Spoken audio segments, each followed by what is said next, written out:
Good morning my dear friends. आज हम पुनः एटलस की कक्षा में आए हैं और आज इज़राइल देश के बारे में हम लोग जानेंगे। इससे पहले आपने वेस्ट एशिया में विभिन्न देशों का अध्ययन किया। वेस्ट एशिया के अंतर्गत भूमध्य सागरीय देशों को आप देख रहे हैं। भूमध्य सागरीय देशों में इससे पहले की कक्षा में आपने तुर्की को देखा, जिसका नाम तुर्की था पहले। और आप इस इज़राइल की कक्षा को शुरू करने के पहले हम तुर्की के विषय में जानते हैं। तुर्की की राजधानी अंकारा है और अंकारा में अंगोला किस्म के जो ऊन प्राप्त होते हैं वो खरगोश से प्राप्त होते हैं, ऐसा तथ्य आपको बताया गया था। अब आप ये जानिए इस कक्षा में जो अंगोरा किस्म की ऊन है, यानी अंगोरा जो फाइबर्स जो प्राप्त होता है वो खरगोश और बकरी दोनों से प्राप्त होता है। ये ध्यान रखिएगा, अगर जैसा ऑप्शन हो उसी के अनुसार हमको टिक मारना है। आपने पिछली कक्षा में क्या पढ़ा था? खरगोश से अंगोरा ऊन की प्राप्ति करती है, ये भी तथ्य सही है। और पश्मीना जो ऊन है वो गोट यानी बकरी से प्राप्त होती है, ये भी तथ्य सही है। अब आप इस तथ्य को जानिए कि अंगोरा जो ऊन है वो खरगोश एवं बकरी की नस्ल से भी प्राप्त की जाती है।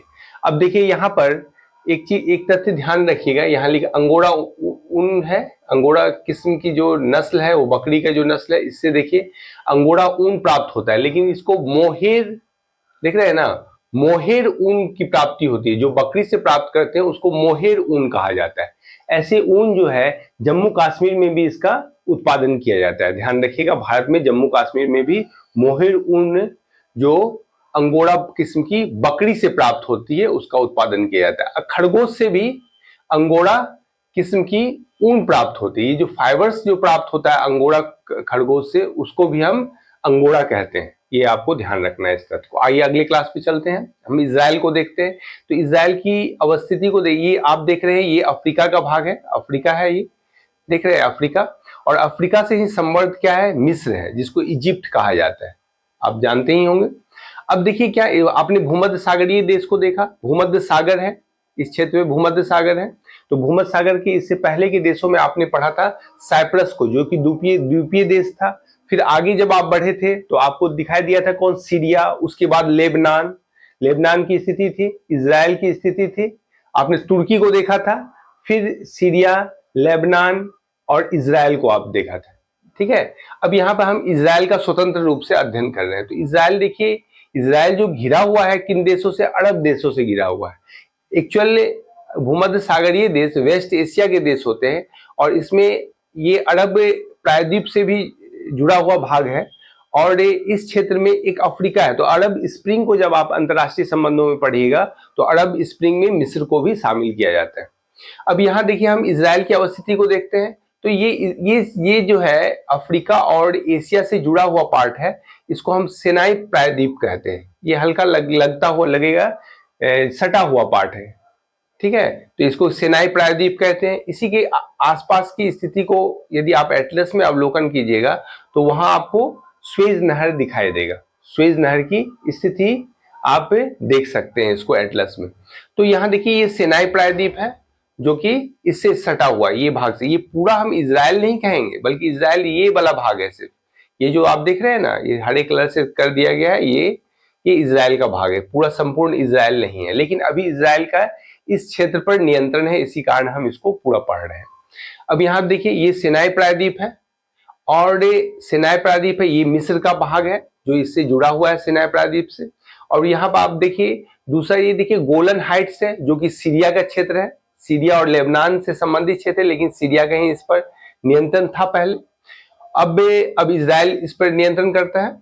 अब यहाँ देखिए ये जॉर्डन का क्षेत्र है और जॉर्डन से ही सटा हुआ क्या है? वेस्ट बैंक है। ये जॉर्डन के ही ये भाग जो थे इस पर, ये इस क्षेत्र पर, ये इसका पश्चिमी भाग है, इसको वेस्ट बैंक कहा जाता है। और आप यहाँ देखिए मिस्र से सटा हुआ ये क्षेत्र है जिसको गाजा पट्टी कहा जाता है। तो आपने देखा क्या? गोलन हाइट्स को देखा जो कि सीरिया से सटा हुआ भाग है। दूसरा देखिए आप वेस्ट बैंक को देखा जो जॉर्डन से सटा हुआ भाग है, और गाजा पट्टी को देखा जो आप मिस्र का से सटा हुआ भाग है। तो आप जानते हैं कि ये इज़राइल की स्थिति है। तो इसराइल में देखिए, इसराइल की एक प्रमुख क्षेत्र सिटी है जिसका नाम है तेल अवीव, जो आपको बताए थे वो आर्थिक राजधानी के रूप में भी जाना जाता है उसको। तेल अवीव के बाद एक हाइफा भी उसका एक शहर है जिसको हाइपो भी लिखते हैं वहां, और जेरूसलम ये तो राजधानी है, आप जानते हैं ऐसा। तो यहाँ पे देखिए क्या कि इजराइल जो था, इजराइल के कुछ इतिहास को आप जान लीजिए। तो इजराइल की स्थापना 18 मई 1948 को फिलिस्तीन के विभाजन के फलस्वरूप हुआ था। इसमें क्या कहा जाता है कि 16% जनसंख्या अरब समुदाय से संबंधित, जबकि शेष से विभिन्न देशों से प्रवासित यहूदी जनसंख्या है। यहाँ पर एक जब हम भूगोल का अध्ययन करते हैं तो एक सांस्कृतिक भूगोल भी एक भूगोल का भाग है जिसमें वहां के लोग निवासियों का अध्ययन किया जाता है। तो यहाँ देखिए यहूदी जो संप्रदाय के लोग वहां रहते हैं इजराइल में, जो कि तो वैसे इजरायली जिनका जन्म इजराइल में हुआ है उन्हें सबरस, ध्यान रखिएगा, सबरस कहते हैं, और जबकि विदेश से आए यहूदी को ओलीम कहा जाता है। ध्यान रखिएगा, ओलीम और सबरस दो टर्म है, इसको आपको ध्यान रखना है, जो कि यहूदी से ही संबंधित शब्दावली है। अब एक और थोड़ा इतिहास को देखा जाए तो 1948 में फिलिस्तीन एक स्वतंत्र, 1948 के पहले फिलिस्तीन एक स्वतंत्र देश हुआ करता था। आप फिलिस्तीन और इजराइल के युद्ध के विषय में जानते होंगे। तो फिलिस्तीन समुदाय में लमसम 85 लाख जनसंख्या है फिलिस्तीन समुदाय से संबंधित लोगों की। और जहां तक यहूदी समुदाय जो इजराइल के भाग है, इजराइल की जनसंख्या 2020 का ये सेंसेक्स माना गया है, मतलब जनगणना को माना गया 2020 की जनगणना, तो उसमें 65 लाख के करीब इजरायली यहूदी लोग हैं। तो अब देखिए ये जो क्षेत्र है, तो 1967 में अरब ने, जितने अरब प्रायद्वीप के देश थे, उन्होंने मिलकर मतलब ये जो क्षेत्र है उस पर इजराइल पर हमला किया। 1948 के बाद की स्थिति है। तो 1948 देखिए, 1967 में अरब और इजराइल युद्ध हुआ जिसमें अरब पराजित हो गए। तो अरब पराजित हो गए तो अरब के जो गठबंधन में थे, जैसे मिस्र गठबंधन में था, तो इजराइल ने उसके गाजा पट्टी को अपने नियंत्रण में कर लिया। आप देख रहे हैं, गाजा पट्टी को नियंत्रण में किया और सिनाई प्रायद्वीप सहित इस भाग को अपने नियंत्रण में ले लिया। अब यहाँ देखिए सीरिया भी अरब के लीग में शामिल था। तो यहाँ गोलन हाइट्स उसका, लेबनान और सीरिया से गोलन हाइट इजराइल ने हस्तगत कर लिया। और जॉर्डन देखिए, जॉर्डन देख रहे हैं, जॉर्डन का वेस्ट बैंक के इलाके पे नियंत्रण था। तो इजराइल ने, जॉर्डन भी इस गठबंधन में था, अरब के गठबंधन में, तो इजराइल ने जॉर्डन के इस क्षेत्र को, गाजा, ये वेस्ट बैंक के क्षेत्र को अपने नियंत्रण में ले लिया। ध्यान रखिएगा। तो अफ्रीका से, यानी अफ्रीका के मिस्र का जो देश है, मिस्र से किस क्षेत्र को, गाजा पट्टी को, जॉर्डन से वेस्ट बैंक को, और ये गोलन हाइट को, सीरिया से गोलन हाइट को ये इजराइल ने अपने नियंत्रण में ले लिया। अब इसका विस्तार हुआ और ये देश अपने क्षेत्रफल में विस्तार कर लिया। लेकिन क्या हुआ कि 1978 में मिस्र ने इजराइल को मान्यता दे दी देश के रूप में। इजराइल को मान्यता मिल गया मिस्र के द्वारा। यही अरब लीग में जो शामिल था वो देश मिस्र, उससे इसको मान्यता मिल गई। तो इसके बदले में इजराइल ने स्वेज नहर का पूर्वी भाग, यानी सिनाई प्रायद्वीप जो है, स्वेज नहर का पूर्वी भाग जिस पर नियंत्रण था किसका, इजराइल का था, उसने मिस्र को दे दिया। ये समझौता हुआ इसमें।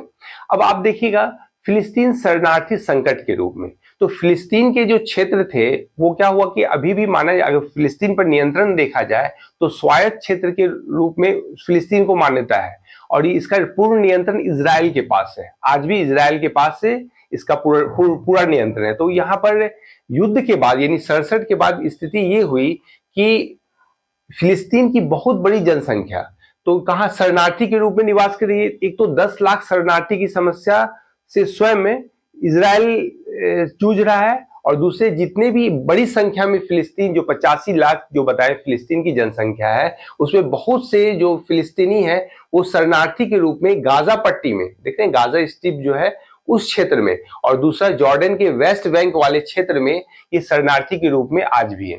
तो ये विश्व में अगर देखा जाए तो एक बड़े शरणार्थी संकट के रूप में इस समस्या को हम जानते हैं। तो आगे फिर इब्राहिम कोड होगा जिसमें अरब लीग के कुछ देश जो हैं वो उससे इजराइल से समझौता करेंगे। तो वो आप फिर अंतर्राष्ट्रीय संबंधों में उसका अध्ययन कीजिएगा। तो आइए इस क्षेत्र विशेष को हम पूरा जानने का फिर से एक बार प्रयास करें। तो इजराइल के नियंत्रण में कौन कौन भाग है? गाजा पट्टी का क्षेत्र है, देख रहे हैं, गाजा पट्टी का क्षेत्र है। अब सिनाई प्रायद्वीप पे दे दिया जा चुका है 1978 की समझौता के अनुसार, अरब इजराइल जो समझौता हुआ था उसके अंतर्गत दिया जा चुका है मिस्र को। तो ये गाजा पट्टी पर अभी भी किसका नियंत्रण है? इजराइल का नियंत्रण है। और अब यहाँ पर आप देखिए इजराइल के अंतर्गत ही, इजराइल में ही मृत सागर है। और आपने इससे पहले जाना था मृत सागर से पहले आपने वान झील तुर्की में अध्ययन किया था। तो वो क्या है? सब सर्वाधिक लवणता वाला झील है। तो दूसरा सर्वाधिक लवणता वाला वहां देखे थे 330 ग्राम प्रति लीटर में था, यहाँ पर 220 ग्राम प्रति लीटर के अनुमान से इसमें लवणता पाई जाती है। तो विश्व का दूसरा यदि पूछे खारे पानी वाला झील तो वो कौन झील होगा? मृत सागर होगा, या मृत लेक जिसको कहते हैं, डेड लेक भी कह सकते हैं, डेड सी भी कहते हैं। ठीक है, ये पर्यटन के क्षेत्र के रूप में इजराइल ने इसको विकसित किया है। अब यहाँ पे देखिए क्या नागेव देख रहे हैं, नागेव मरुस्थल जो है वो कहाँ है? इजराइल में है। तो यहाँ पे दो फैक्ट्स आप और जान लीजिए, मृत सागर भी कहाँ है? इजराइल में है, और नागेव मरुस्थल भी कहाँ है? इजराइल में है। तो यहाँ मृत सागर का कुछ भाग जॉर्डन से भी लगता है, तो फिर हम जॉर्डन के क्लास में उसको देखेंगे। ठीक है, इसके बाद हम फिर जॉर्डन की व्याख्या कर रहे हैं। जॉर्डन जिसकी राजधानी अम्मान है, यहाँ अम्मान प्रमुख सिटी के रूप में भी जाना जाता है। और अकाबा की खाड़ी है, अकाबा जो क्षेत्र है, अकाबा एक बंदरगाह भी है, जॉर्डन का एक बंदरगाह भी है। तो देखिए जॉर्डन की अवस्थिति, इजराइल इसके पड़ोस में है जॉर्डन के, और इसी से सीमा विवाद जो चल रहा था, जो आपने देखा था वेस्ट बैंक का सीमा विवाद चल रहा है अभी भी। और अकाबा की खाड़ी को आप मैप पे भी देख सकते हैं, इसको देखने का एटलस में प्रयास कीजिए। देखिए ये अकाबा की खाड़ी है, यहाँ देख रहे हैं अकाबा की खाड़ी, ये आपको यहाँ दिखाई देगी। तो इसका एटलस पर देखने का प्रयास करें इस क्षेत्र को। आगे देखिए सीरिया, जॉर्डन, आपने तमाम देशों को देखा। जॉर्डन एक ऐसा देश है जो भूमध्य सागरीय देश के में नहीं आता है, इसलिए प्रश्न ये भी पूछे जाते हैं कि निम्न में से कौन सा देश भूमध्य सागरीय देश नहीं है।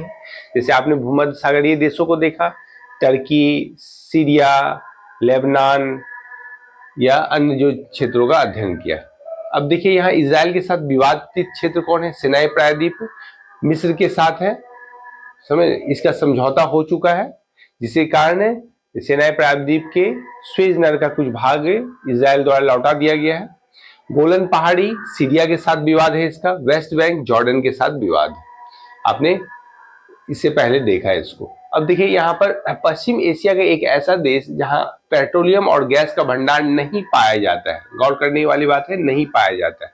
एक्चुअल पश्चिम एशिया के अन्य देशों में तेल और पेट्रोलियम के भंडार मिलते हैं, पेट्रोलियम और प्राकृतिक गैस मिलते हैं, लेकिन इस यहाँ अभी तक नहीं खोजा गया है। तो ध्यान रखिएगा प्रश्न में इसको भी। जॉर्डन का छोटा तट अकाबा की खाड़ी से जुड़ा है, ये अकाबा की खाड़ी से जुड़ा हुआ है। जॉर्डन की सीमा भूमध्य सागर से नहीं जुड़ती, और पश्चिम एशिया का सबसे छोटा प्रदेश जॉर्डन का है। तो आपने जॉर्डन के विषय में जाना। जॉर्डन एक्चुअल राजतांत्रिक देश है, यहाँ पर मोनार्की है, डेमोक्रेसी नहीं बल्कि मोनार्की द्वारा शासन किया जाता है यहाँ।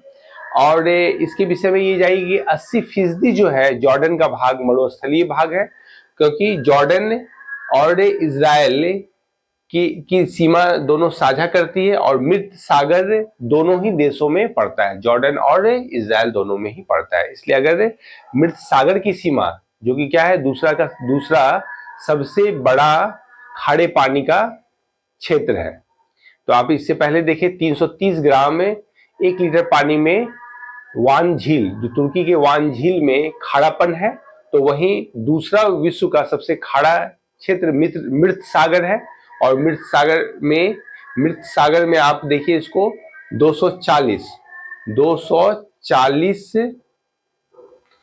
240 ग्राम प्रति लीटर आपको पाया जाएगा इसमें, यानी 240%, ये 2 पॉइंट यहां डालते हैं आप, ठीक है। और देखिए लेबनान, तो लेबनान की जलवायु सुहाना होने के कारण इसे पश्चिम एशिया का स्विट्जरलैंड कहा जाता है। तो कहीं कहीं पुस्तकों में पूर्व का स्विट्जरलैंड भी लिखा रहता है, तो लेबनान को पूर्व का स्विट्जरलैंड भी कहा जाता है, ध्यान रखिएगा। और फिर अगली कक्षाओं में आपको गल्फ कंट्री के बारे में बताएंगे। और इस तरह आपने ये 2 कक्षाओं में आपने देखा कि भूमध्य सागरीय देशों की अवस्थिति, तमाम भूमध्य, जैसे सीरिया लेबनान की उतनी चर्चा नहीं हुई क्योंकि वो उससे प्रश्न नहीं बनते हैं, और तुर्की और इजराइल को आपने पूर्णतः अध्ययन किया। आज के लिए इतना ही, धन्यवाद।